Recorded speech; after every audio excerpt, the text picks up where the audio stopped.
ሰላም እንዴት ናችሁ? ለዚህ ቻናል አዲስ ከሆናችሁ ቻናላችንን ሰብስክራይብ ያድርጉ። እንደዚሁም ይህንን ቪዲዮ ቀለል አድርጋችሁ ላይክ በማድረግ ጀምሩት። ይመቻችሁ። ሰላም ፋዘር።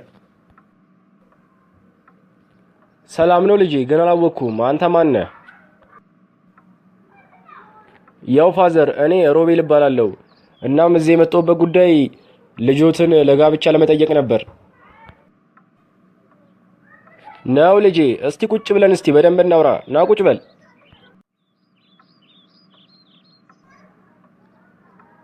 እሺ፣ ከይቅርታ ጋር ወደ ጥያቄ ልግባ። አንተ ቆይ የኔን ልጅ ካወካት ስንት ጊዜ ሆነ? ያው ፋዘር፣ የእርሶን ልጅ ከድሮ ጀምሮ ትምህርት ቤት አውቃት ነበር። እናም ጓደኛዬም ነበረች እና አሁን እሷም የጋብቻ ጥያቄውን እሺ ብላ ተቀብላኛለች። እርሶ ብቻ ጋብቻውን ይፍቀዱ እንጂ ድል ባለ ሰርግ ነው ማገባት። እሺ፣ ለመሆኑ ግን ታመሻለህ? አረ ፋዘር፣ እኔማ አመሻለሁ አይባልም። እስከ ሌሊቱ 7 ሰዓት ድረስ ብቻ ነው ማመሸው። ምን? እስከ 7 ሰዓት ድረስ አመሻለሁ? ምን አይነቱ ነው ባካችሁ? ቆይ እሺ፣ ለመሆኑ ማምሸት የጀመርከው በቅርቡ ነው ወይስ ከድሮ ጀምሮ ነው?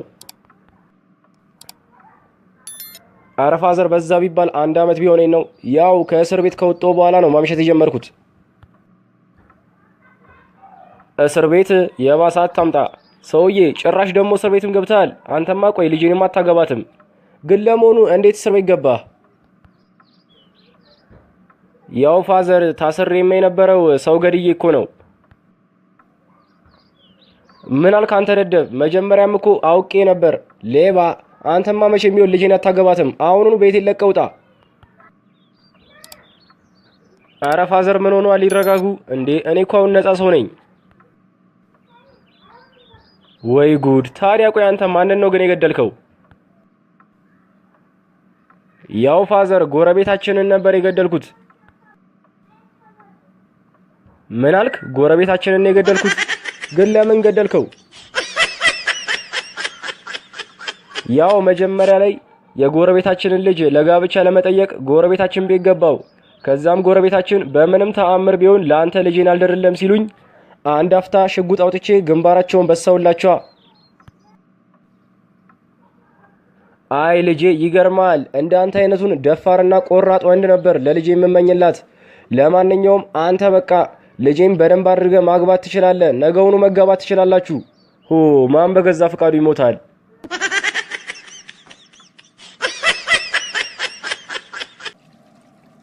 እኔ የምለው ውዴ፣ የሆነ ጥያቄ ልጠይቅ ነበር። ምንድን ነው ማሬ? ጠይቅኝ። እሺ ውዴ፣ ግን ይሄ አፍንጫ ለምንድን ነው እንደዚህ ረዘመው? ያው ማሬ፣ እንደሚመስለኝ ከሆነ በልጅነቴ ንፍጣም ስለነበርኩ መሰለኝ።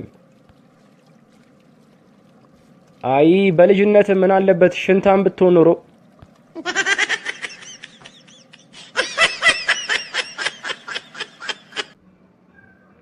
አረ ዶክተር፣ ባል እንዴት ነው? የሸምሱ ሚስት በሚያሳዝን ሁኔታ ባልሽ ሊሞት 3 ቀን የቀረው። ያው እና ደግሞ ሸምሱ ለሚስቴ የምነግራት አንድ ወሳኝና አንገብጋቢ ነገር አለ ብሏል። ስለዚህ ገብተሽ ባለቤትሽን አናግሪው።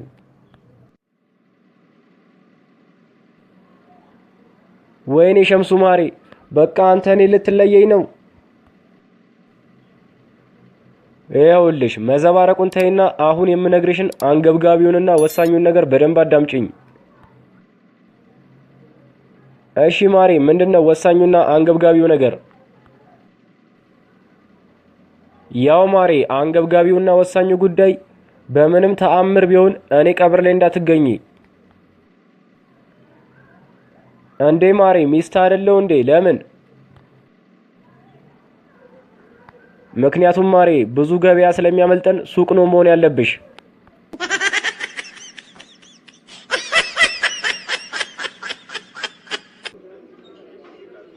ሮቤል፣ ዛሬ ማለት ነው በጣም ነው ደስ ያለኝ። አረ ጓደኛዬ፣ ምን ነው? ምን ተገኘ? ታውቃለህ፣ ቅድም አባቴ የቁልፍ ስጦታ ሰርፕራይዝ ያደረገኝ መሰለህ? ዋው፣ የቁልፍ ስጦታ በጣም ደስ ይላል። ያው እንግዲህ አሁን የቀረኝ ቁልፉን ሸሚዜ ላይ መስፋት ብቻ ነው።